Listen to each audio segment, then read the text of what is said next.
Channel Study Beyond Classes. This is your mentor Rohit Sangar. आज हम देखने वाले हैं क्लास 10 के चैप्टर नंबर 12 इलेक्ट्रिसिटी के न्यूमेरिकल्स। ये चीज आपने मेरे प्रीवियस वीडियोस में देख ली कि जो मैं पहले भी कहता था और अभी भी कहता हूं कि इस चैप्टर से न्यूमेरिकल बहुत ज्यादा इंपॉर्टेंट है। We have already covered the derivative parts. Derivation हमने देख लिए हैं। हमने देख लिया है कि डेरिवेशन से कैसे क्वेश्चन पूछ सकता है। जस्ट प्रीवियस वीडियोस में हमने जूल्स लॉ ऑफ हीटिंग को देखा, हमने रेजिस्टेंस सीरीज और पैरेलल को देखा। अब सबसे इंपॉर्टेंट चीज है कि सारी फॉर्मुलेस से रिलेटेड न्यूमेरिकल्स। तो हम स्टार्ट करते हैं और इसको बहुत सिस्टमैटिक मैनर में लेंगे। यहाँ पे आपको सारे न्यूमेरिकल्स मिलने वाले हैं। एक्चुअल में क्या होता है, जो न्यूमेरिकल्स है ये बहुत हवा वाली चीज है। लोगों ने एक हवा बना रखा है, numericals numericals numericals. Simply questions होता है जिसको आप सॉल्व करना होता है। आपको सिर्फ ध्यान ये रखना है कि आपको फॉर्मूला पता होना चाहिए। If you know the formula then you can able to solve it easily without any difficulties. आप इजीली उस क्वेश्चन को सॉल्व कर सकते हैं। ओके तो स्टार्टिंग विथ आपकी एक्सरसाइज का ही इंडेक्स का एग्जांपल 12.1। अब न्यूमेरिकल्स को करने का एक सिस्टमैटिक अप्रोच रखेंगे हम लोग। ओके वो जो अप्रोच होगा उसी अप्रोच के थ्रू आपको ध्यान रखना है और चीजों को हम सिस्टमैटिकली लेंगे और सॉल्व करेंगे। आई होप ये वीडियो आपके लिए बहुत इंजॉयबल होगी। आप बहुत इंटरटेन होने वाले हैं। आज आप न्यूमेरिकल्स को कैसे इंजॉय किया जाता है हम वो सीखेंगे इस वीडियो में। हम रट्टा फिक्शन की बात नहीं करेंगे, हम बात करेंगे समझा फिक्शन की। We will go through the concepts. मैं कह दूं आपको, आपकी एग्जाम है बोर्ड एग्जाम्स। यहाँ पे स्टडी मैटर नहीं करती, यहाँ पे स्मार्ट स्टडी मैटर करती है। मे बी एक बच्चा जो आपसे 2 घंटे कम पढ़ रहा है रोज, आपसे ज्यादा नंबर ले आए। मे बी एक बच्चे जिसने एक ही मंथ प्रिपेयर किया अपने आप को, आपसे अच्छा प्रिपेयर कर लिया हो। मैं ये नहीं कहता 1 मंथ पढ़िए, 2 घंटे पढ़िए एंड ऑल। मेरा मोटिव वो नहीं है। मैं जो कह रहा हूं उस चीज को समझिए। You have to do smart study. अगर आप स्मार्ट पढ़ेंगे तो ऑब्वियस है आपका स्कोर अच्छा आएगा। और आपको सेपरेट वीडियोस मिल जाएंगी हमारी कि कैसे स्टडी की प्लानिंग करनी है। डोंट वरी, मे बी हो कि आपको वो बहुत ही जल्द अवेलेबल हो जाएंगे। Okay so starting with example that is 12.1। Okay the question you have, question आपके पास जो है यहाँ पे, ये है a current of 0.5 ampere by a filament of electric bulb for 10 minutes. अच्छा क्या दे दिया है आपको, देखिए हम सॉल्यूशन कर रहे हैं सीधा। सबसे पहली चीज जो गिवन है वो लिखिए। करंट कितना दिया है आपको, करंट दे दिया है आपको 0.5 एम्पियर। ओके फिर आपको क्या दिया है, उसने दिया है कि फिलामेंट का इलेक्ट्रिक बल्ब है वो कितने मिनट तक फ्लो होता है, उसमें टाइम दे दिया है 10 मिनट। देखिएगा टाइम कितना दे दिया है, 10 मिनट। अब आप खुद सोचिए, आपको आई दे दिया है, टी दे दिया है, तो चांसेस किसके हैं पूछने के, ऑब्वियस सी बात है। You have to find the amount of charge. आपको निकालना है चार्ज। देखिए कभी भी आप न्यूमेरिकल करते हैं ना, तो आपको ध्यान में क्या रखना है, पहले क्या क्वांटिटीज दी है। And the second most important thing that you have to keep in the mind, that is which quantity you have to find out. If you don't know this content और this symbols then you won't able to solve it. आपको सबसे पहले उसका meaning पता होना चाहिए, उसके बारे में पता होना चाहिए कि चीजें सॉल्व होंगी कैसे। तो आपको ये दिया है तो ये चीज तो फिक्स हो गई कि आप जो फॉर्मूला लगाने वाले हैं that is formula for current. Formula for current क्या था, what is current, the rate of flow of charge. तो मैं ये बोल सकता हूं I equals to Q by T, बोल सकता हूं। तो मैं I into T equals to Q. But ध्यान रखिएगा एक्चुअल में क्या होता है, आप सोचोगे बहुत सिंपल न्यूमेरिकल है। मैं बोल दूं 100 में से 50% इस सिंपल से न्यूमेरिकल को गलत कर देंगे। क्यों, क्योंकि आपने देखा होगा करंट की SI यूनिट क्या होती है, एम्पियर। ठीक, टाइम की SI यूनिट क्या होती है, सेकंड। और यहाँ पे किस में दिया है, मिनट में। तो इसको आप कन्वर्ट करिए सेकंड में, तो 60 इंटू 10 ये हो गया सेकंड्स में। तो इट मींस हमको यूज कितना करना है, 600 सेकंड्स। डालिए वैल्यू को, 0.5 इंटू 600 इक्वल्स टू क्यू। 0.5 हटा, इट्स 10 गया, तो 6 5 30, 300 क्यू। और आप सबको पता है क्यू की SI यूनिट क्या होती है, गुलाम। तो ये आपने देखा बहुत सिंपल सा न्यूमेरिकल था करंट का।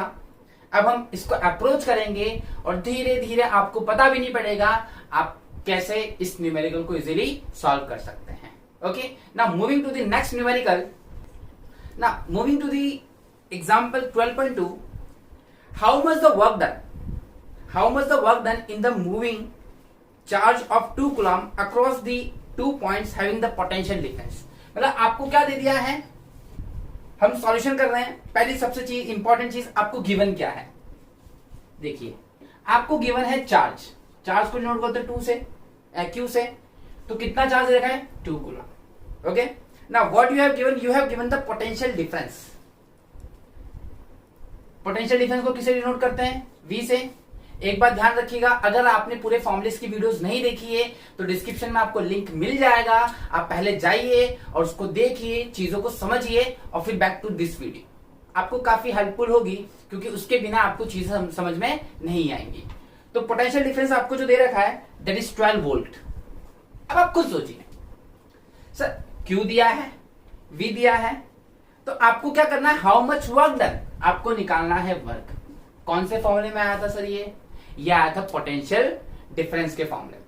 तो पोटेंशियल डिफरेंस का फॉर्मूला क्या था, पोटेंशियल डिफरेंस का फॉर्मूला क्या था आपका, वो था V equals to W upon Q. V equals to W upon Q. Values को पुट करें, वैल्यूज को पुट, क्या V कितना है, पहले V into Q equals to W, ये निकालना W. तो V कितना है आपके पास, V है 12 into 2 equals to W. 12 into 2 24. Remember one thing, work है, वर्क की SI यूनिट क्या होती है, जूल. अगर आपने SI यूनिट नहीं लिखी देन एग्जामिनर आपके हाफ मार्क्स रिड्यूस कर सकता है. सब उसके ऊपर करेगा, सकता है नहीं, करेगा. So keep in the mind कि आपको SI यूनिट पक्का लिखनी है. आप भले यहां मिस कर दे चलेगा, लेकिन फाइनल आंसर में आप नहीं मिस कर सकते. तो what we have 24 joules. Okay, now example number 12.4, we have the potential difference between the terminals of electric heater is 60 volt. What we have given V. Solution कर रहे हैं, V हमें दे रखा है that is 60 volt. Okay, of an electric heater when the current draw is 4 ampere. अब current दे दिया, मतलब I equals to 4 ampere. 4 ampere from the source. What will the current does the heater draw if the potential difference is increased to 120 volt. अब इतना दे दिया उसने, कुछ सोचिएगा. अब वो बोला कितना रेजिस्टेंस वो ड्रॉ करेगा अगर इसका पोटेंशियल डिफरेंस 120 कर दिया जाए. इसका पोटेंशियल डिफरेंस 120 कर दिया जाए. देखिए एक बहुत अच्छी चीज बताता हूं मैं आपको. चलिए इस न्यूमेरिकल को करते हैं, फिर हम उस चीज को करते हैं. V है, I है, आपसे क्या बोला उसने कि आपको निकालना है what is the current of the heater of potential difference. आपको निकालना है कि कितना करंट है. बट आप कुछ सोचिए, आपको V दिया है और I दिया है. It means what we have to find out, ohm's law से. भाई एक ही तो फॉर्मूला है जिसमें V और I आ रहा है, V इक्वल्स टू IR. तो सिंस पहले हम निकाल लेते हैं R इस केस में, पहले वाले केस में. तो since V equals to IR, okay ठीक. तो V मीन्स ये रहा, I ये रहा, ये R आ गया आपका. ठीक है, वैल्यू डाली जाए. वैल्यू जैसी डालते हैं अपन, V की वैल्यू है अपने पास 60, I की वैल्यू है 4 इक्वल्स टू R.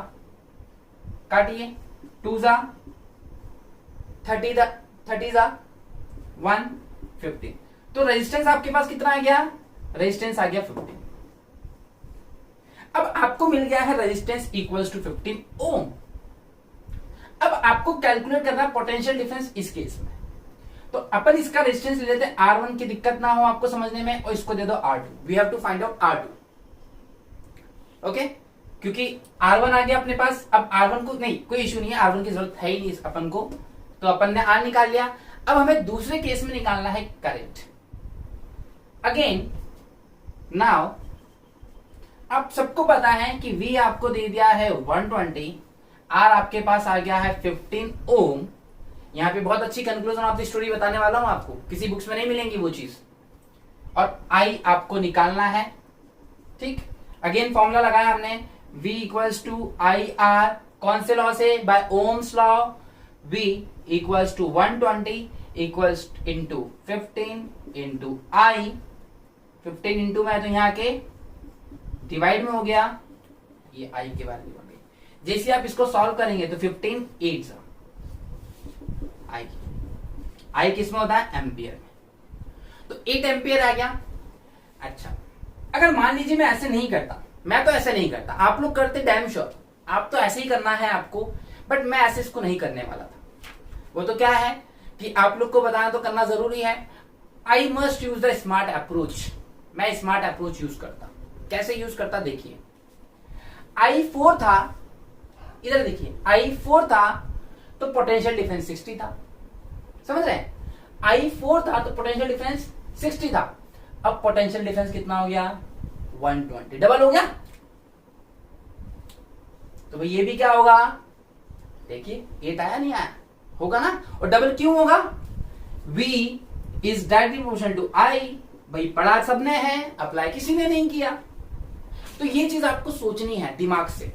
तो V since V is directly proportional to I, आप सीधा भी करते ना 110% सही था। टीचर गलत कर ही नहीं सकता उसको। एक चीज मैं बता दूं आपको, जो 10th की बुक आंसर शीट्स होती हैं, ये एज पर दी मार्किंग स्कीम चेक होती हैं। डजंट मैटर कि आपकी कौन सी मैथड है, कौन सी मैथड नहीं है, मैथड सही होनी चाहिए बस। अगर मैं इससे करूंगा तो ये भी सही है। आप समझ में आए मैं क्या बोल रहा हूं? न्यूमेरिकल सिर्फ 2 लाइन में सॉल्व हो जाता। आप लिखते since V is directly proportional to I, तो V डायरेक्टली प्रोपोर्शनल I के, तो भाई V 120 कर दिया, मतलब आपने कितना कर दिया? डबल। जब ये डबल हुआ तो ये भी क्या हो जाएगा? डबल। ये आप यूज करिएगा NTSC में, कॉम्पिटिटिव एग्जाम्स में, बड़ी बड़ी एग्जाम्स देंगे तो वहां पे। ओके, आई होप ये समझ। हम थोड़ा सा अपने आप को अप कर रहे हैं, थोड़ा सा डिफिकल्टी लेवल बढ़ा रहे हैं न्यूमेरिकल्स का, और चीजों को देखते हैं कि कैसे क्या होता है, कैसे क्या नहीं होता है। सो एग्जाम्पल 12.6 बहुत ही ज्यादा इंपॉर्टेंट है, बहुत अच्छे अच्छे कॉन्सेप्ट लेके आने वाला है, बहुत रिलेशंस लेके आने वाला है। A wire of given length L, एक वायर है, किसी किसी बुक्स में मिसप्रिंट है, उसको I लिखा हुआ है तो आप उसको L कर लीजिएगा। उसकी लेंथ कितनी दे दी है? Length of wire we have length of wire हमें दे दिए, या लेट कर लीजिए आप, कोई दिक्कत नहीं, लेंथ ऑफ वायर भी L दे दिए। And area of cross section, area of cross section BA, okay, दे दिया है। और आपको जो रेजिस्टेंस ऑफ अ कंडक्टर दिया है, means you have given resistance of conductor R equals to 4 ohm, दे दी इतनी चीज। अब देखिए आपको फाइंड आउट क्या करना, what will be the length resistance of another of a same material having length 1/2 and area of cross section 2A। अब उसने क्या किया, उसका रेजिस्टेंस क्या होगा, मतलब इसको आप मान लीजिए R1 और हम उसका रेजिस्टेंस मान लेते हैं दूसरे वायर का, क्या होगा? R2। तो सबसे पहले हम इसका रेजिस्टेंस कैलकुलेट करते हैं R1। आप सबको पता है फॉर्मूला क्या होता है? R1 equals to rho L upon A। हो गया L अपॉन A। R1 की वैल्यू कितनी दी है आपको? 4 ohm equals to rho L by A। ये बन गया आपका इक्वेशन नंबर 1। ये बन गया आपका इक्वेशन नंबर 1। अच्छा, जब ये इक्वेशन नंबर 1 बन गया आपका, अब उसने क्या बोला था? उसने आपके लिए आपको बोला है कि भाई बताइए R2 की वैल्यू क्या होगी अगर इफ L को क्या कर दिया? रिड्यूस कर दिया, equals to L upon 2 and A को क्या कर दिया उसने? 2A। दूसरे केस की बात कर रहा हूं। तो आपको निकालना है रेजिस्टेंस R2। अगेन फॉर्मूला तो वही रहेगा, रो L अपॉन A। देखिए L की वैल्यू कितनी है? L upon 2। एरिया की वैल्यू कितनी है? 1 अपॉन 2। आप इसको जैसे ही सॉल्व करेंगे तो रो L अपॉन 2 2 4A। ये सॉल्व करना आता है ना आपको, मैं ये मान के चलो, देखिए ये इससे मल्टीप्लाई हो जाएगा, ये ऊपर चला जाएगा। अगर आपको रूल आता होगा रेसिप्रोकल वाला, हो गया। अब इसको ध्यान से देखिएगा आप, ये बहुत इंपॉर्टेंट कॉन्सेप्ट है ये चीज। देखिए L4/A, देख रहे हैं आप? L4/A, इसकी जो वैल्यू थी रो की L4/A, अगर आप नोटिस करें इसको, मैं 4 को हटा दूं, 4 को बाहर निकाल लिया, तो रो एल अपॉन ए, ये देखिए इक्वेशन 1 देखिए। तो ये किसकी वैल्यू हो गई इक्वेशन 1 से, तो मैं पुट कर रहा हूं इसको R2 equals to 1/4 into R1 bye 1। समझ में आया ना क्यों? पक्का भाई, इसकी वैल्यू क्या है R1 है और R1 की वैल्यू कितनी है 4 ओम, डाल दें तो R2 equals to 4 ohm upon 4, it's 1 ohm. है तगड़ा न्यूमेरिकल। देखिए एक न्यूमेरिकल की दूसरी सीधी सीधी कनेक्टिविटी है, इसलिए ये बहुत ही अच्छा न्यूमेरिकल है। Now moving to this series and parallel, now we have example 12.7। एक बात ध्यान रखिए, कभी कभी जो सीबीएसई का पैटर्न होता है, वे ऑफ आस्किंग होता है न्यूमेरिकल्स का, वो बहुत ही इनोवेटिव होता है। वो क्या करते हैं, वो आपको फिगर भी दे देंगे, फिगर दे देंगे, आपसे बोलेंगे कैलकुलेट करिए। अब फिगर दे देंगे तो what you have to keep in the mind, एक चीज को आपको वहां पे ध्यान रखना है, आपको देखना है जो रेजिस्टेंस है वो सीरीज में कनेक्टेड है पैरेलल में कनेक्टेड है। आप सबको पता है सीरीज क्या होता है, सीरीज का मतलब होता है एंड टू एंड कनेक्ट होना। ये सीरीज देखिए एंड टू एंड कनेक्टेड है, when two resistance are connected end to end are called series and like this parallel. Okay, तो आपको डायग्राम से दिख जाएगा, यहाँ पे आपको दिख रहा है डायग्राम वैसे भी है। तो देखिए an electric lamp whose resistance, तो हमें गिवन क्या है, सबसे पहले हम वो लिखते जाते हैं जैसे अब करते आए हैं। तो हमें जो रेजिस्टेंस दिया है वो दिया है हमें 4 ओम, इट्स 20 ओम, सॉरी 20 ओम।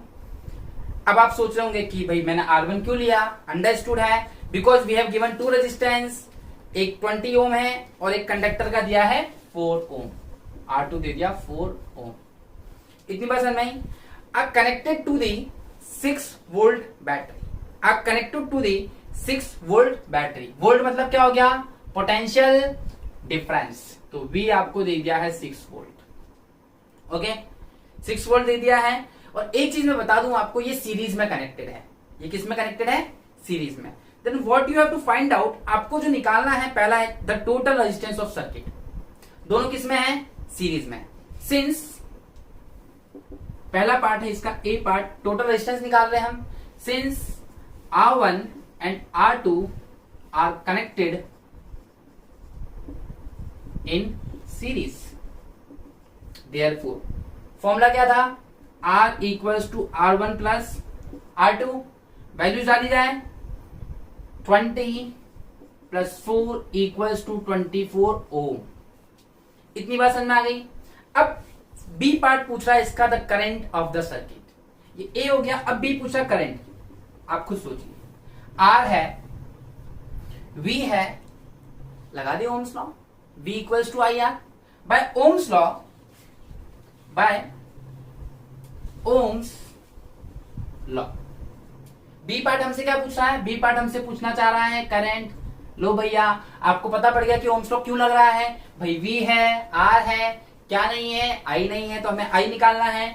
तो since V equals to I R, okay, तो वैल्यू पुट करते हैं। V की value we have 6 into I निकालना है और R की वैल्यू है 24। जैसे आपने वैल्यू डाली यहां पे 6/24 इक्वल्स टू I, 6 1 जा 6, 6 4 जा, और 1/4 होता है 0.25, तो ये आ गया आपका I की वैल्यू जो आ गई दैट इज 0.25 एम्पीयर, I आ गया। बी पार्ट भी हो गया आपका।